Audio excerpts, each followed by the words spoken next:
केंद्र सरकार ने, केंद्रीय गृह मंत्री ने, माननीय अमित शाह जी ने कितनी बार कह रहे थे, भारत की सारी भाषाएं हमारी राष्ट्रभाषा है।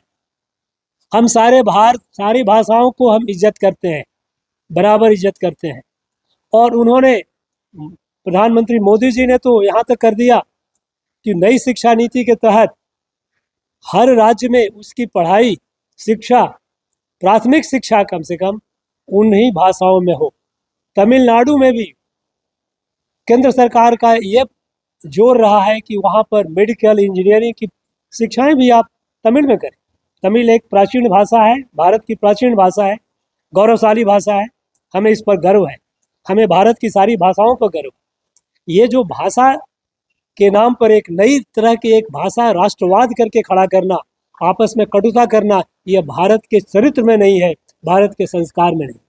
दुर्भाग्यवश आज़ादी के बाद हम अपने राष्ट्रबोध से हट गए थे और इसके परिणाम स्वरूप हमारे जो विविधता थी, जो हमारी सुंदरता थी, जो हमारे ताकत थी, वो हमारी कमजोरी बनती चली गई। इस दिशा में केंद्र सरकार ने बड़े स्पष्ट, उच्चतम लेवल, कितनी बार स्पष्ट कर दिया है कि भाषा के मामले में, भाषा के विषय पर भारत सरकार का एक ही मत है कि भारत की सारी भाषाएं भारत की राष्ट्रभाषा है, उतने ही पूजनीय है और वहाँ के लोगों को उस भाषा में उनकी शिक्षा मिलनी चाहिए।